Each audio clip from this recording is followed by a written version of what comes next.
Back in 2010, a film adaptation of Rick Riordan's first Percy Jackson book, The Lightning Thief, was theatrically released, and the film wasn't a critical hit by any means. It definitely had its fair share of issues, but it did perform well enough to spawn the 2013 sequel, Percy Jackson: Sea of Monsters, which performed about as well as the first one did, still making its money back though. But for whatever reason, that's where the adaptation stopped. That was until 2019, when Disney bought 20th Century Fox, therefore gaining the rights to the IP. And now, almost 5 years later, we finally have... You're gonna need to be brave now. Percy!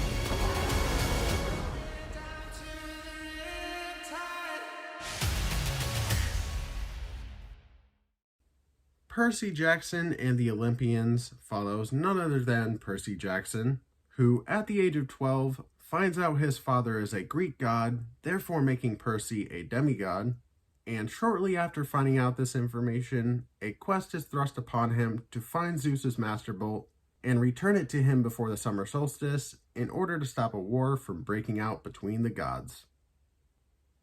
As far as the cast goes, I'm only going to mention the three main actors for the sake of spoilers. So, starting with the main character, Percy Jackson, we have Walker Scobell. As Annabeth Chase, we have Leah Jeffries. And as Grover Underwood, we have Aryan Samadri. Now, getting into my review, I will be structuring it like most of my others, starting with the positives, then the negatives, then I'll end the review with my ranking. So without further ado, let's start off by getting into... Now, as far as positives go for this Percy Jackson series, the first one I'd like to mention is the performances from the cast. I thought every single person was perfectly cast in their roles in this series, especially the actors playing the three main characters. I loved Aryan Samadri as Grover. Hopefully I'm pronouncing that actor's name right. I'm probably not, and I apologize. But he was such a fun addition to the team, and was also a surprising emotional standout at times. Then there's Leah Jeffries as Annabeth Chase, and I won't lie, she took a little bit of time to grow on me as this character. But after an episode or two, I definitely got used to her in the role, and actually started to prefer her to Annabeth in the movies. And last, but certainly not least, we have Walker Scobell as Percy Jackson, probably the best casting in the entire series. When I hear his voice, I honestly hear Percy Jackson. He absolutely nails the humor, the emotion, and heroism that the character requires of him. He also did pretty great with the action. I actually heard in an interview that he spent a lot of time underwater filming scenes. Also heard in that same interview that he was actually a Percy Jackson fan before being cast as the character. So in many ways, it feels like Walker Scobell was meant to play Percy Jackson. On to the next positive, which is going to be the story. Now I'll be honest, I don't love every aspect of the story, and I'll get into that a little bit more in the negatives. But for the most part, I very much enjoyed the main plot, the world building, and the character development. The main plot following Percy on his quest is quite exciting and full of twists, turns, and surprises. The world building was incredibly impressive for being a television show, very happy with what they were able to achieve. And then as far as character development goes, of course these three main characters change over the course of their quest, and I think that was very well done. But the character development that definitely surprised me the most was the development of the Greek gods, and seeing the many layers that they have to them. Like I said, I do have some issues with the story, but for the most part, I do think they got it right. Now, on to the last positive, which is going to be the visual effects. Once again, for being a television show, I am very impressed at how much they were able to achieve. Now, sure, are the visual effects always realistic? No, not all the time.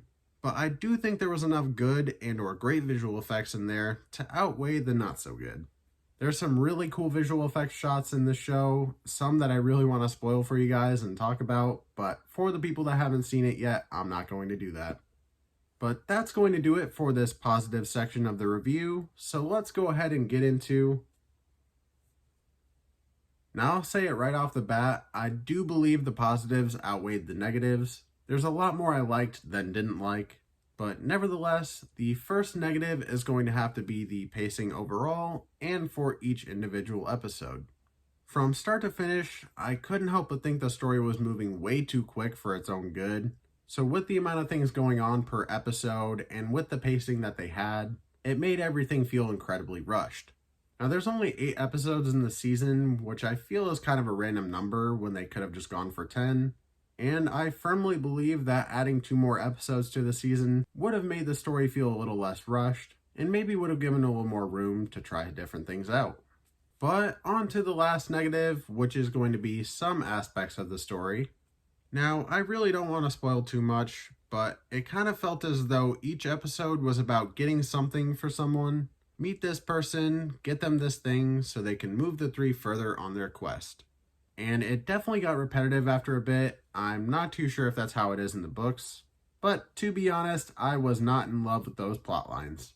Now, one other aspect of the story that I wasn't in love with was certain changes made from the 2010 film. Now I get it, this series is trying to set itself apart from the movies, while also trying to be more accurate to the books. But I have a fair amount of nostalgia for that 2010 film. I know it's not great, but I enjoyed it and still kind of do. So I won't lie, I was a little underwhelmed with certain changes made from the movie to the series. I'm not going to say specifically what those changes are, but I will add that there are some good changes from the movie.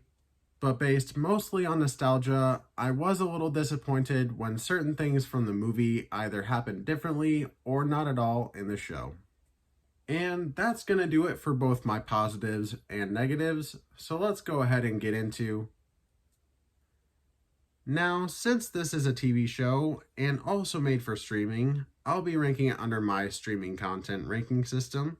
So as far as my ranking of Percy Jackson and the Olympians Season 1 goes, I'm going to give the season a standard subscription.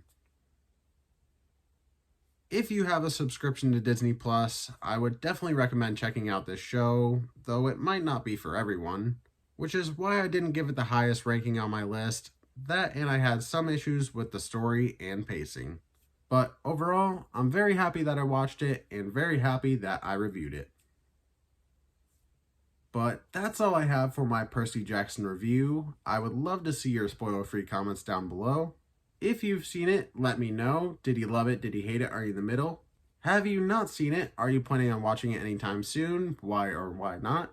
Really, any comments you have for me, I would love to hear from you. I respond to as much as I can. But do me a favor and leave a like on this video, strike the subscribe button, and ring the bell to start a war between the gods.